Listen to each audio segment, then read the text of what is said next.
Hi everybody, all my followers, be welcome to another video. So the video today is on this 2015 Vauxhall Vivaro, I'm not sure how you pronounce this, the 2900, but this is the 1.6, I guess the turbo diesel engine. Right, let's get inside and I will explain you exactly what is wrong with this thing. So, this has a quite interesting problem by the looks of it. Wow, it's a bit of a mess. Ooh. Okay, so let's gonna scan this thing. Not scan. Let's gonna start this thing, and I will tell you exactly what is going on with this. So apparently, this thing. Let me start it up. See if it starts okay.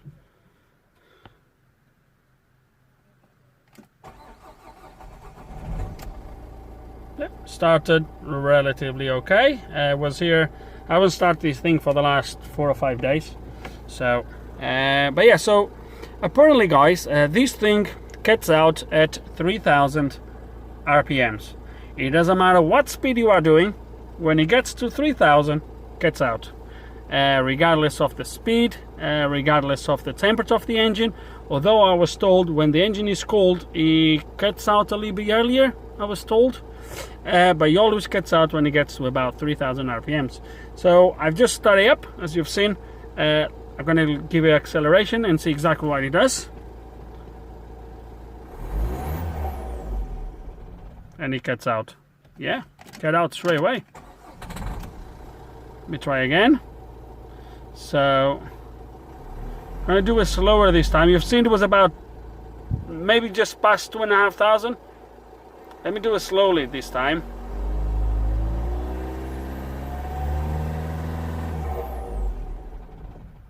Yep, it cut out straight away at 2,500. Apparently, is around 3,000 when it's warmed up.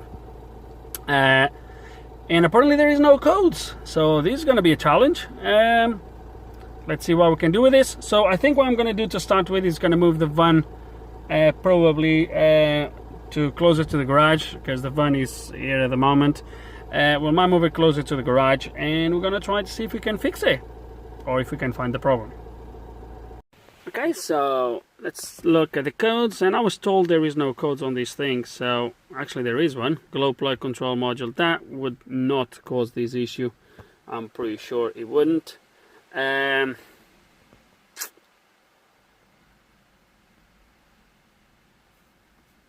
I'm pretty sure he wouldn't. I'm pretty sure he wouldn't. I'm pretty sure he wouldn't. Look at live data. So I'm gonna start this thing. So our engine is running. Engine data. Actually, let's see if we're gonna find anything. So we have RPMs, overflow, fuel rail pressure, desired fuel rail.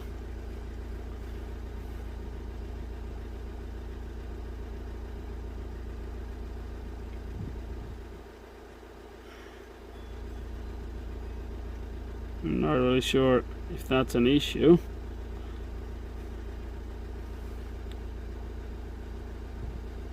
Could we have an injector that is causing this to?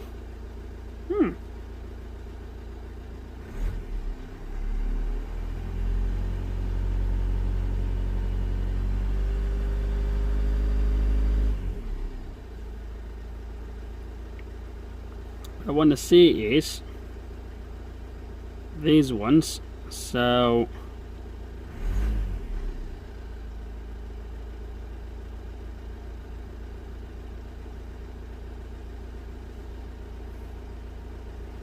what am I doing here? Did I select something wrong? Why is it not showing me in the graphic?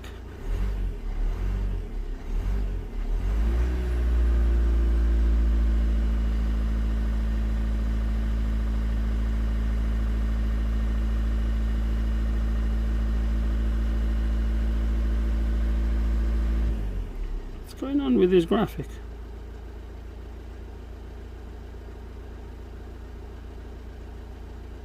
What's going on?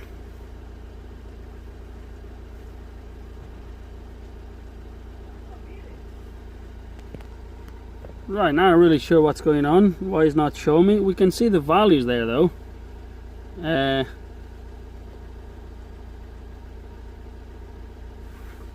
I would love to see the graphic. Don't know why it's not showing.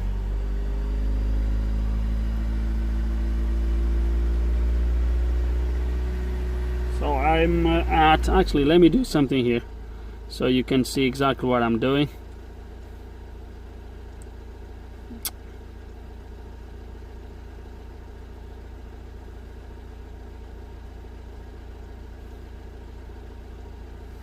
I'm gonna accelerate.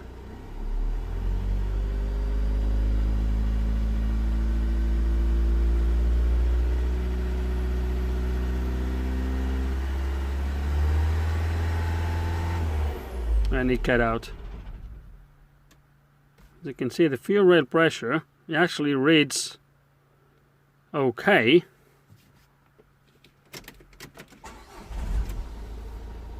Not really sure why it's cutting out. It cut out this time. Let me see what RPM. Yeah, 2,500 or so, and it cut out. What the heck's going on? Now, there's one thing that I'm a little bit. So, as you've seen, this is a van from Anglian Water. And everywhere it says that this van is limited, speed limit to 68 miles per hour. Now it should not be RPMs limited, it should be speed limiter, so it shouldn't cut out like this, but I don't know what else has been done. I don't think this van actually belongs to Anglian Water anymore, so I think the van has been sold out. And the garage that brought me this, they have been removing some stuff. As you can see some, I don't know if it's trackers, there's a lot of looms everywhere. So I don't know if this would be something that they removed, that the ECU on this could have been mapped to lock the speed limit. I'm not 100% sure. So I think what we're going to do is, let me think what we're going to do. Okay, probably I should have shown you this. So there is an option to change the maximum speed, and the speed was set to 655. So I don't know if that's been already removed, but it was definitely showing 655. And when you try to change the speed limit, it shows you options between 80 kilometers per hour and 200 kilometers per hour. So I've set it to 200. I'm pretty sure this is going to have nothing to do with this, but so that's the function. And I want to see again. So there we go. So where it says vehicle settings, that was showing 655. Not sure why it was showing 655. So we changed that now to 200. And I'm sure this is going to have nothing to do, but you never know. So just that global control module fault. So let me start this thing again.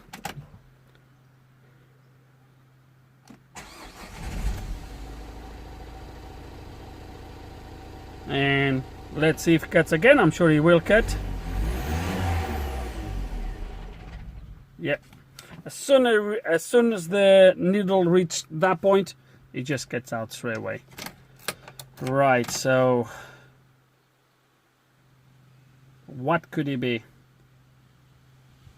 What could it be? Right, let me go through this live data a little bit longer and try to see if I see anything that catches my attention. The thing that I wanted to see, just as information, was to see if my crank, so this engine speed is taken from the crankshaft. I just tried to see if when it reached a certain frequency, a certain pulsing, obviously the crankshaft sensor is going to be pulsed as the I'm gonna guess that's gonna be on a flywheel perhaps, or whatever the sensor is. As it rotates, it's gonna be pulsed. So I thought maybe if the pulse gets to a certain frequency, the sensor fails, but it actually doesn't, because you're gonna see I'm gonna accelerate, I'm just gonna press the pedal fully, and you're gonna see as the engine cuts out and then it revs down, you still have readings. So it cuts out, look, you see you still have readings all the way as the engine comes down, so as the engine revs down. So it's not the sensor that is cut out, at least it doesn't look like. Whatever it is just flicking it and it's shutting the engine. It's strange that it's not giving any codes. So right now I'm really puzzled with this. I'm really puzzled. Okay, so I might be wrong, guys, but I've been going through live data, etc, etc. I can't find anything that is, let's put it across, I can't find anything that is really like giving away any info. And I'm going to show you now that it's still going off at roughly the same speed. Look, so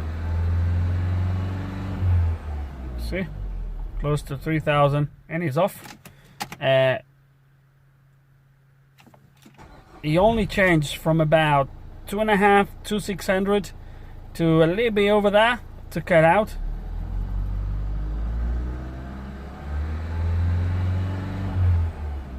There we go.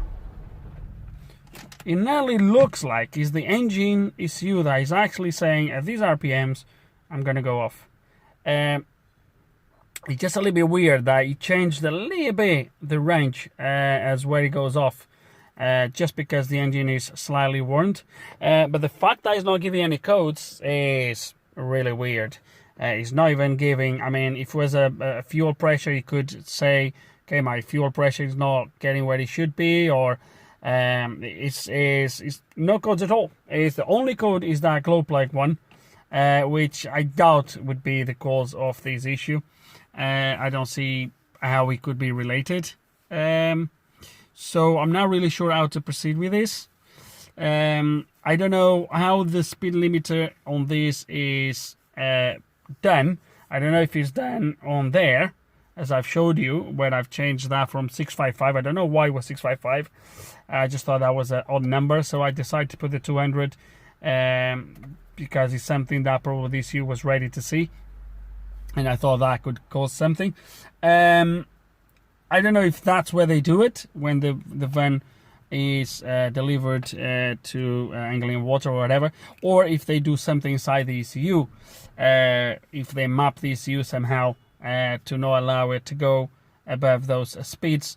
I'm not sure how this is done when they are delivered to Anglian Water, and I don't know the background of the van. So I think the first thing that crossed my mind would be flash the ECU with the correct software and go from there, really.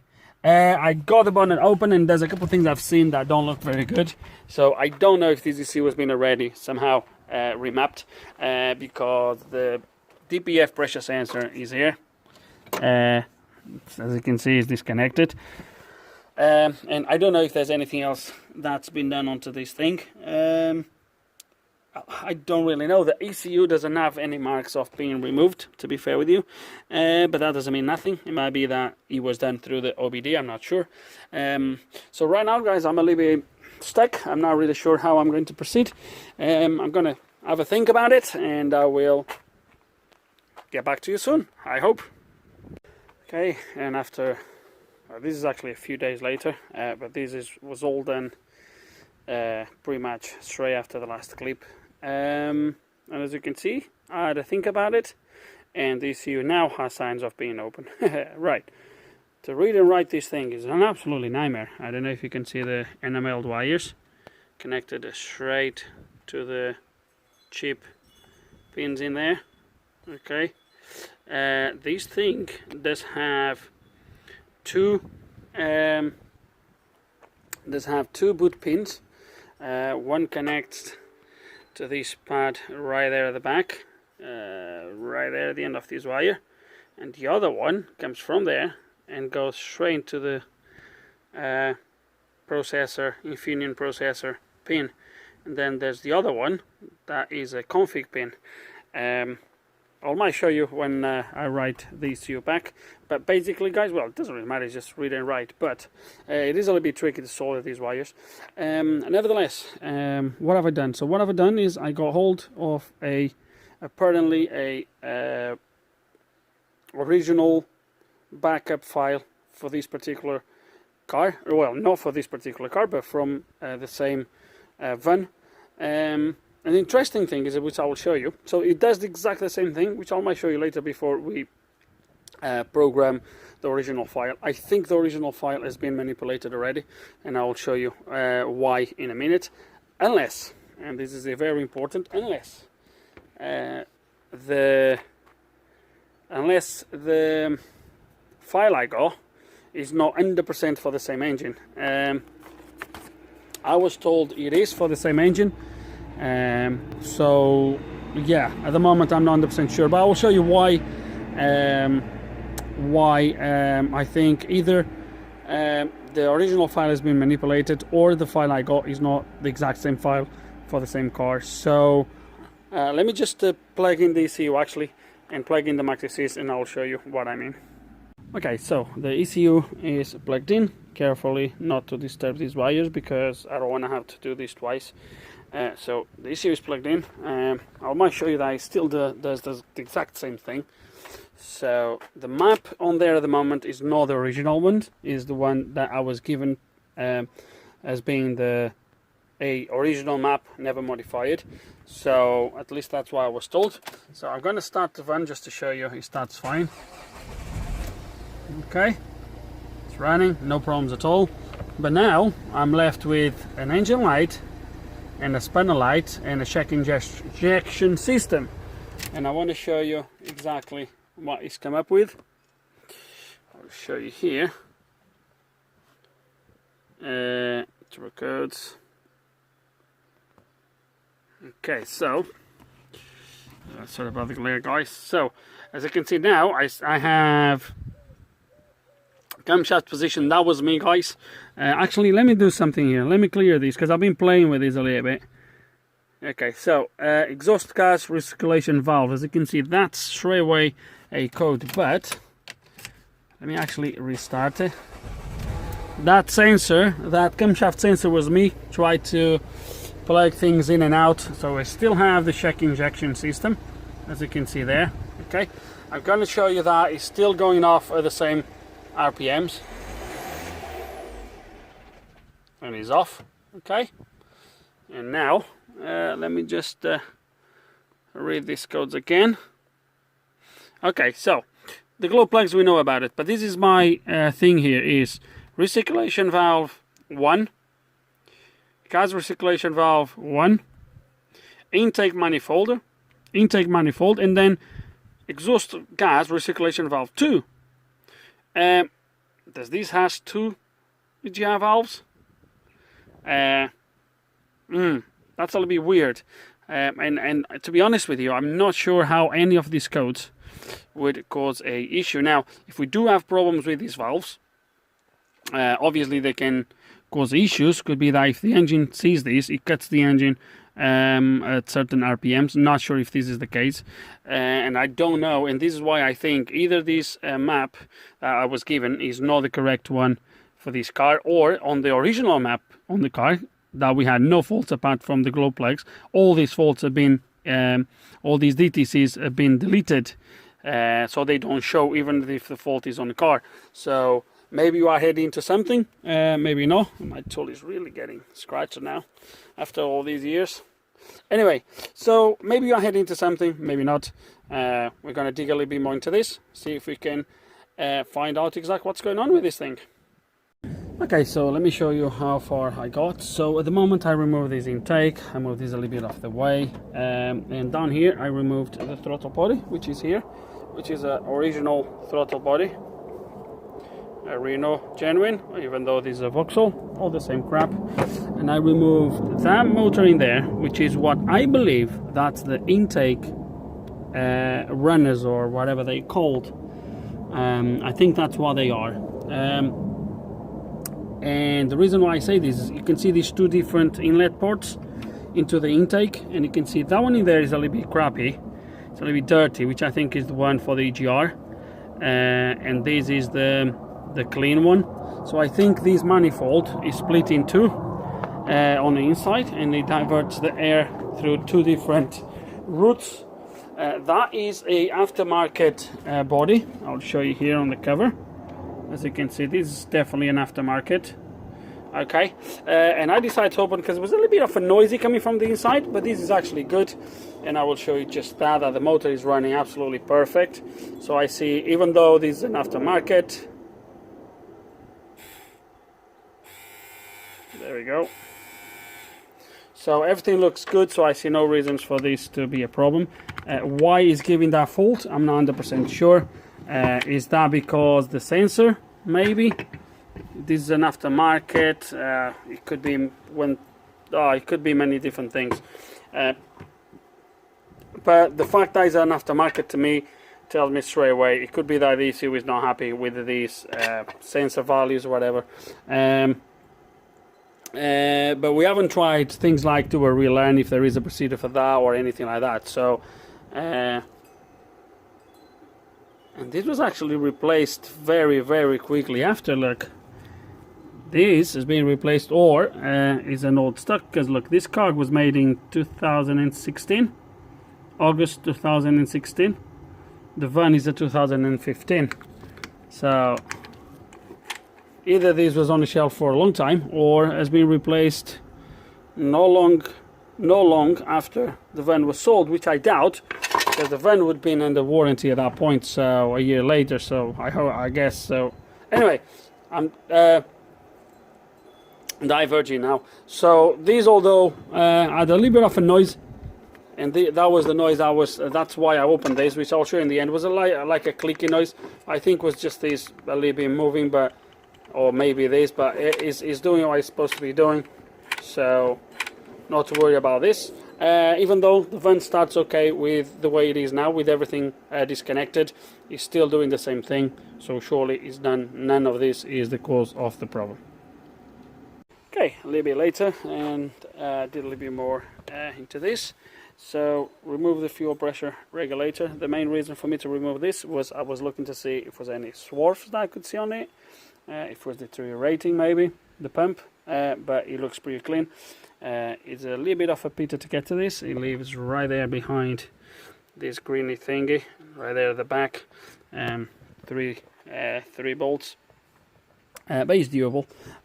Pretty clean. Got a mirror in there, some light, and where the valve goes is really clean. There's nothing there, so don't think that's the issue. Also got a little bit as well. So after this valve in there, which I don't know if this is what they call the shrill flaps, because obviously the air will always flow through there, and then it has the possibility to close this side. So the air always flows on this side, then this side can be open or closed, and as you can see there, there's no EGR for these here. The EGR flows from there to here. I remove the EGR, so it has the gas come from that side, and then when the EGR opens, it allows the gas to pass through there. And the EGR valve is not too bad, to be fair with you. It is dirty, but it's not too bad, to be fair with you. And I think this thing really has two EGRs, unless I'm wrong here. So it looks like this is what they call EGR number 1 or number 2, I'm not sure. Then there's another one that looks like an EGR to me, because that one in there, it has a cooler and everything. So that thing in there, it looks like an EGR that takes the gases after the DPF or something along those lines. Not 100% sure if that's what it is. I'm not familiar with this engine, never worked on one. But that's what it looks like. Nevertheless, what the car is doing, I don't think will be anything to do with EGRs or airflow. It doesn't look like to me it's going to be anything to do with that. This to me sounds more like a fuel problem. And even though it's not throwing codes, I'm thinking about this thing here, but I don't know yet what we're going to do, how I'm going to test it, and all that good stuff. So at the moment, I'm a little bit not really sure how to proceed. Okay, so this first jar. Already allowed a little bit of crap inside. I'm gonna give you a clean, as you can see. But again, it's also working. At least, let me try to do this like so. At least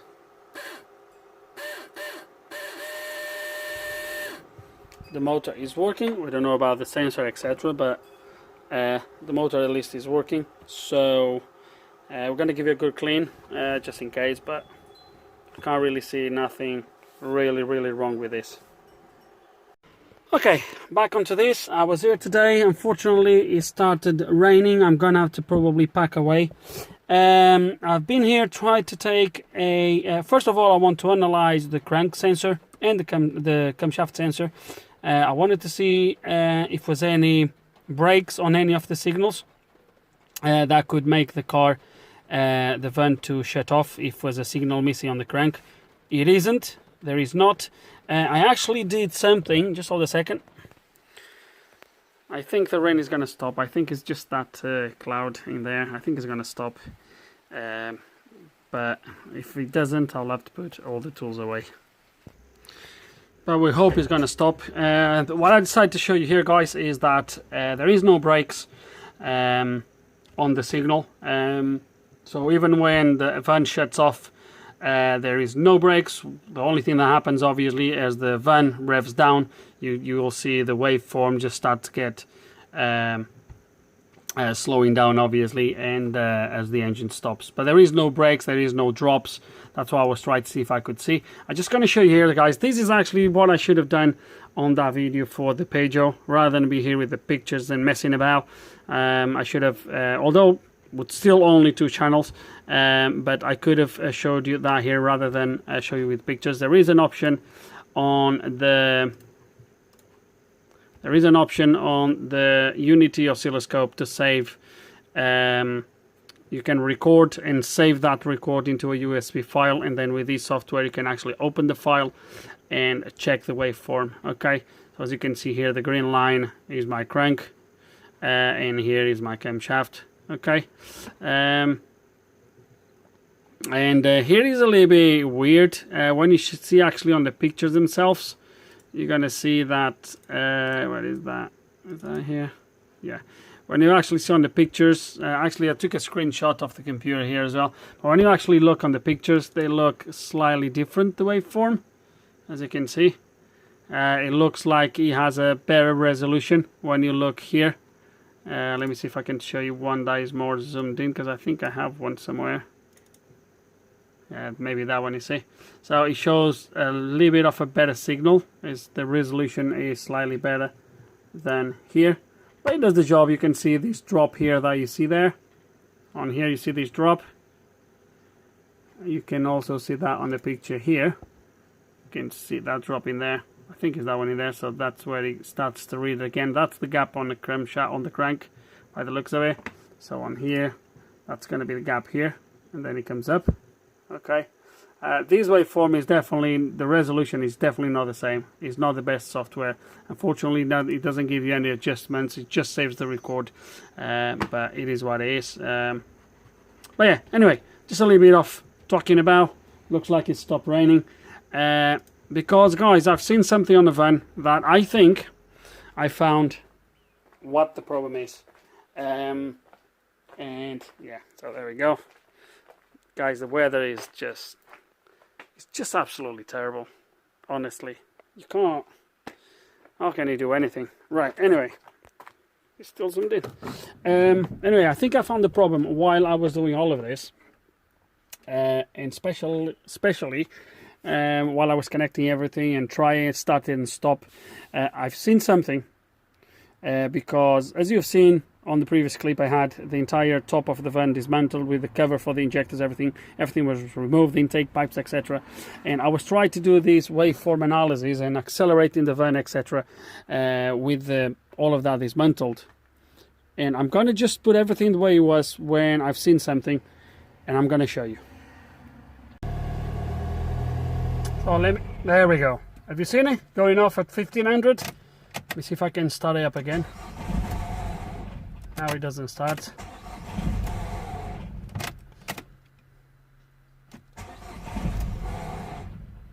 So I'm now able to replicate the problem exactly the way he was doing it before.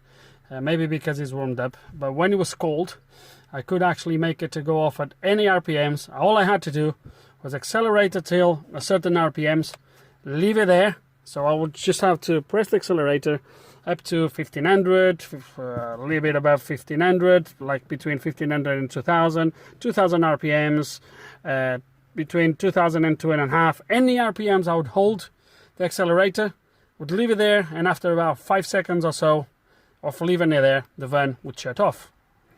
And then I start to realize why he was doing it. So he was doing that. If I would do this, I don't want to open because it's still raining a little bit. So if I leave the airflow meter connected, but I don't connect the hose, as you've seen now, it doesn't even start. Let me close this because this U is there behind that cardboard and it's still open, because I think they want me to put the same software back in where the EGRs were deleted and all that good stuff, so that's why it's going to be done. But anyway, so obviously it's going to start now, so, and it stays running. Obviously now he accelerates fine, so if I leave the accelerator there, we'll just stay. If I go above, it shuts off. Yeah, so now I'll try to see if I can show you this, if I can show you happening again. If I disconnect this hose like so, so basically what happens is the van or the ECU doesn't see the airflow that it requires. So if I start it up, just start it up, it's going to start fine and idles fine. There we go, it's idling fine. Okay, now I'm going to accelerate until about 1500 or just above that.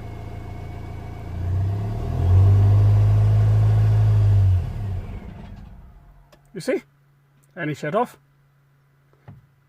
I know I was lucky to find this, but I want to see if we can, I don't know, I think it's the airflow meter that is giving the wrong readings at that sort of RPMs. Unfortunate is the same RPMs all the time, so I'm not sure. Let me try to see if I get diagrams, see if I understand which wire is what, how this airflow meter. I know it's loose, but that was me already, because I was already trying to take it off. But then I thought, hold on a second, because I'm not recording these bits. And I think they are important. So let me try to understand what these wires are. See if we can see anything on the signal that help us out, just to be 100% sure before we spend any money. Okay, and I'm now scoping the... Oh, sorry guys, I still have the crank sensor connected. Let's actually turn this off and disconnect that probe. It's not raining now. I should be able to take this card off. It's gonna rain again, it doesn't look like. Bring this back. So this is how I've done to scope the signal. I just soldered that wire there. We're gonna take it off. I soldered two because I was not sure which one was the signal or the power supply, but everything is still the way it was. Anyway, so I'm scoping pin number 4, which is going to be the signal from the airflow meter, and we're going to start it up. It's running. Let's actually read this connect. Let's actually turn input off. It's going to bring that up, and this is a modulator signal. So when I accelerate, guys, basically what happens is the time just increases or decreases, as you're going to see. Let me put a little bit less because it's going to be more, it's going to be easier to see. Can you see the gaps between the drops increasing? Can you see that? You see? That's what happens. And now we shut off. As you've seen, it might be because I'm on 1 millisecond. So let's gonna try to put this back so we can actually see if there's any quick breaks.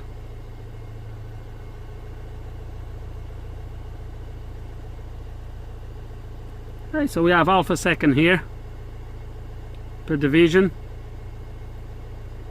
and then we're gonna accelerate to the 3000. Okay, shut off, and as you can see, there's no drops, there's no nothing. We just still have a signal. We might have to analyze the signal really close to see if there's anything missing when he actually goes. If I put this in there, could be there is something here. Why am I on microseconds? 1 millisecond. There we go. Let me start it up. Okay, there we go. I'm gonna accelerate until it shuts off. See if we see anything. Let me see if I can.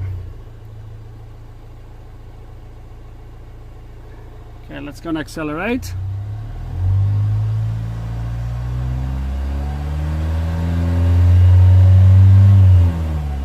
And as you've seen, shut off. You haven't seen anything happening there, but I'm very, very convinced now that this might be an airflow problem. Although on my live data, when I checked it, actually I should have this. I have readings on my live data. That's why it never really caught my attention. Let me just cancel that. Where is the thingy? History. I should have the van here, I think. Vivaro. Look at the live data. I didn't see anything that would call my eye. He's reading, I think. Let me just load the live data and I'll show you. Okay, so here we have captured on live data. So this is when I started the engine. Let's idle a bit. This is when I accelerate, and the engine obviously asks for, or the airflow through the airflow meter rises. And there is when the engine shuts off. And as you can see, there's no drops in between. All you have is obviously this curve, because obviously the engine stops pulling air in. But let me just start it again, and I'll resume this again, and I can show you this again.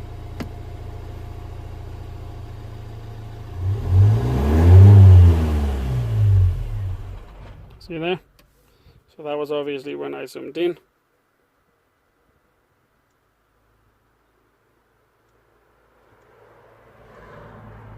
But that's the same thing. Okay.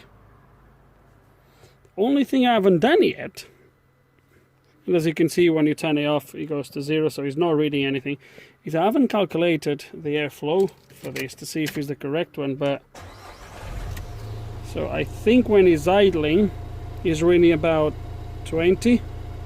Let me actually go back. Let me go back to the induction data, and I think it's reading about 22 grams per second. And again, okay guys, and I really had to stop because I saw that cloud coming, as you have seen, and I think there's another one coming over there. So guys, this is not a weather channel.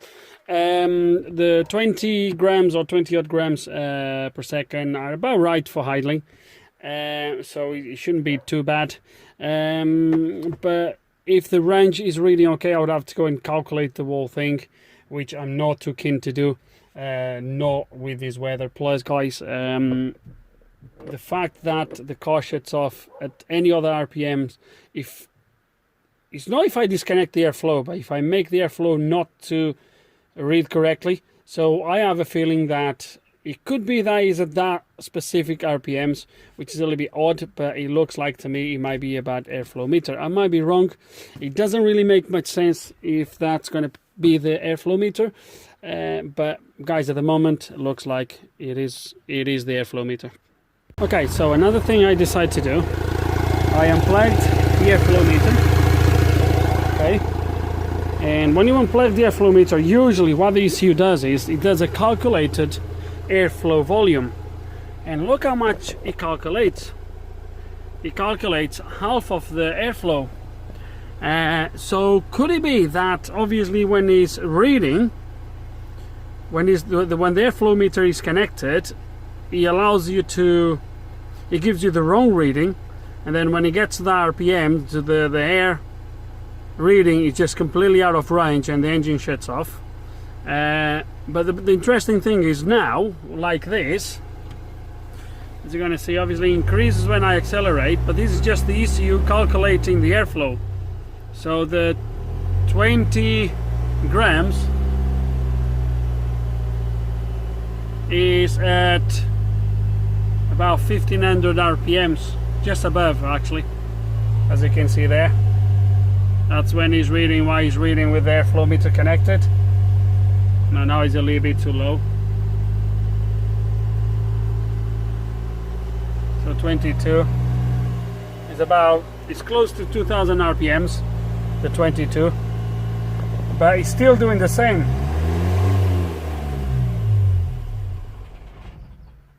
Still does exactly the same thing.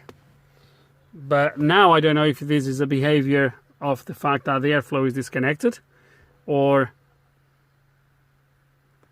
man, I'm really confused with this thing. I'm really confused with this thing. Really confused. Okay guys, I think I'm going to pack up for today. But I was here just thinking, scratching my head about this. It can't be the airflow meter, can it?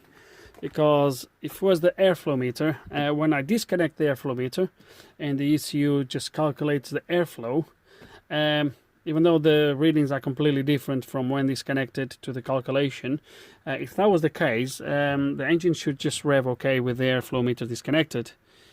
Am I right? I don't think it should go off, because the ECU would just calculate the airflow all the way up from on the entire rev range, so it should not really go off. Right, I'm really puzzled with this, and I'm really puzzled with this. Right, but I had enough for today as well. I'm gonna have to pack up everything and carry on later. Okay guys, and this time, trust me, I found the problem, finally. I know I said this throughout the video a few times already, thinking, oh, I found the problem, and actually didn't. But this time, 100%, I found where the issue is. And to be honest with you, it should have clicked earlier in the video when I done the timing, when I scoped the crank and the camshaft sensor. It should have clicked, and it didn't. It only clicked last night when I was, after my dinner and after my espresso, I went into the living room, went onto my laptop, and I was trying to see if I could find a crank and camshaft sensor wave signal for this particular engine. I was just trying to see if the engine was timed correctly and things like that. And I couldn't find for this particular engine, but I found for other engines that use a induction sensor as the crankshaft sensor and a Hall effect sensor as the camshaft. And as soon as I looked on the first one, I thought, hold on a second, either my sensor is bad, or the actually Regulator ring on the flywheel is bad. And what I'm talking about, let me show you.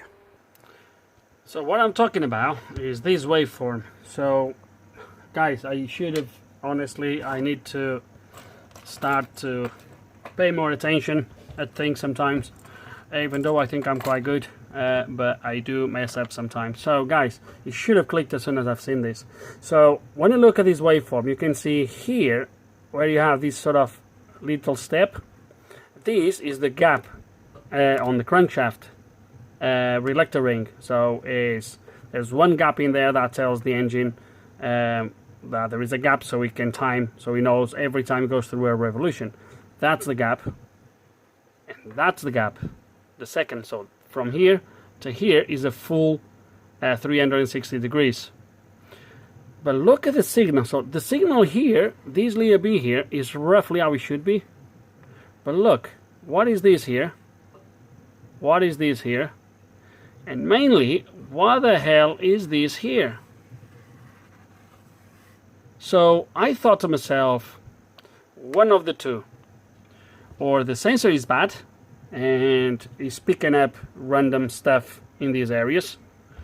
And it could be that as you accelerate, this sort of, I'm not going to say missing, but this sort of low voltage here is more accentuated as the RPMs increase, and it gets to a point where the ECU just doesn't rely on the signal anymore and shuts down. Or there is obviously something wrong on the regulator ring where the sensor picks up the signal from. And so I rang the garage that had this van initially, and I told them what's going on, and I said, look, I would like to try a different sensor, but Vauxhall doesn't have these sensors for sale. I mean, they do have them for sale, but at the moment is 4 weeks lead time to deliver. I rang them this morning. Renault, we would have them for tomorrow for, no, not for tomorrow, for Saturday, for 80 odd pounds, double the price of Vauxhall for the same thing. Anyway, they said, oh, we have a Nissan Qashqai here with the 1.5 engine, and I think that will be the same sensor. I said, okay, I'll go there and I'll pick it up. So I just pick it up, just go back home, and interestingly, I put that sensor, and you know what happened? The engine shuts off at 1500 RPMs. So I thought to myself, okay, so is this sensor more sensitive than the other sensor, or what the heck's going on? So I decide to put the camera on that hole where the sensor lives, because I want to see the regulator ring inside at the back of the flywheel. And well, let me show you. Okay, and just before we go, so we don't think how the signal should look, so as you can see, between the missing tooth on the regulator ring up to the next one, look how this signal is, how these electric pulses are all over the place. Okay, except about this area here, between here and here is kind of okay, but then here is all messed up. Here as well, there's a little bit of something's going on here. And these guys is our signal should look like, okay, on an inductive sensor is like this. So it should be pretty much the same all the way along between the gaps on the crank, okay. So that's how the signal should look like. Okay, let me see if this is gonna work. Ah, dear me. So let me try to put the camera there. I need the ratchets as well so I can try to turn the engine. I haven't done this yet. I've literally just put the camera inside earlier, and I think I've seen straight away what's going on. Let me see if I can.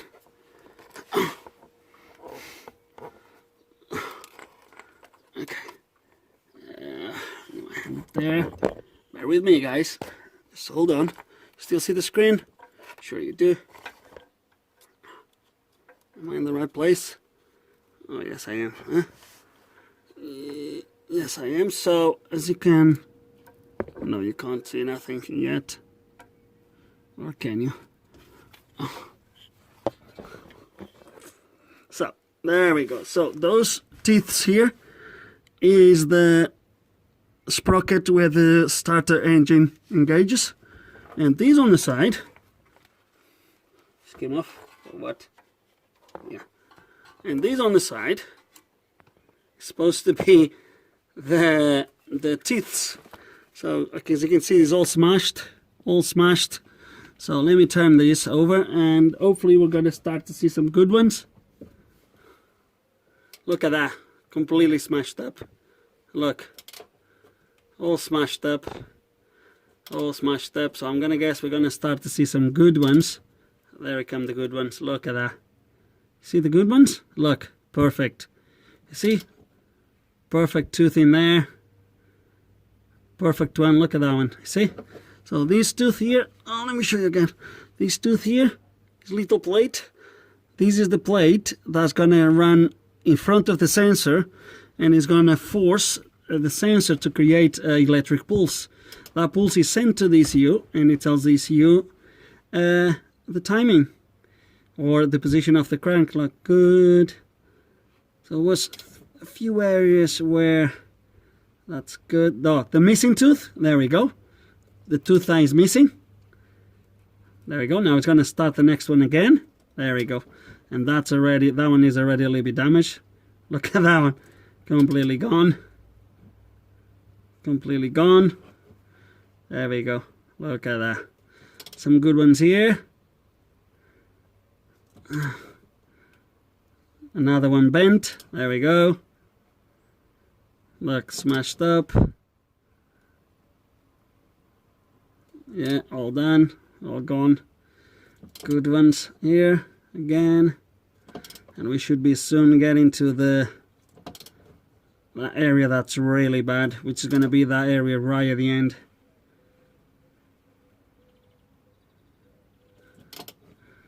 That's good ones in there.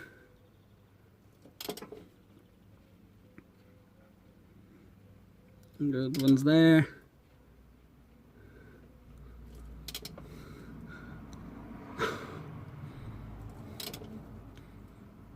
There we go. First one again completely bent.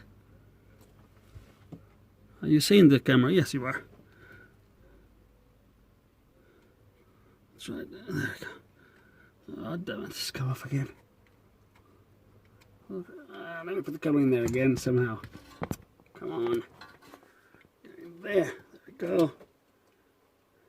Look at that. All smashed up.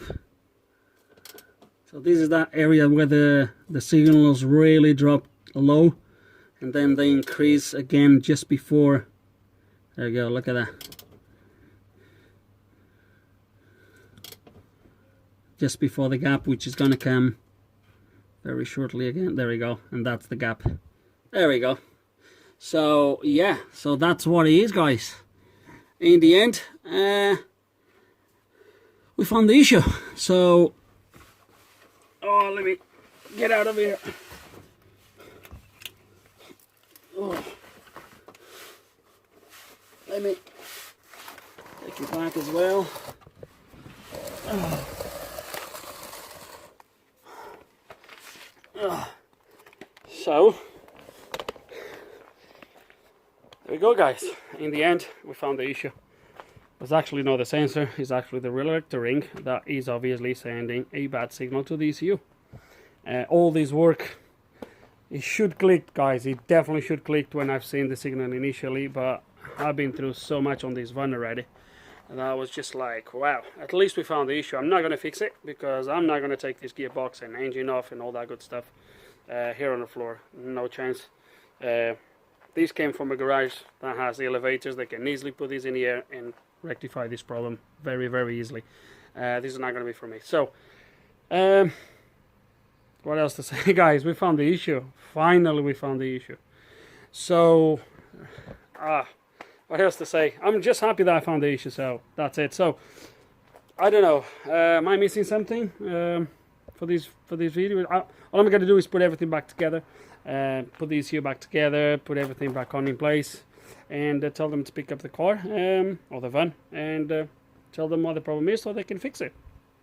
And that's about it. So what else to say? I don't think I missed anything, so enough of that, you guys. Hope you enjoyed the video. Unfortunately, it's not a fix, but we found the problem. Hope you enjoyed the video. Hope you learned something. If you do still have any questions, any comments, guys, you know exactly how it works. Just put them below. And like always, thanks for watching.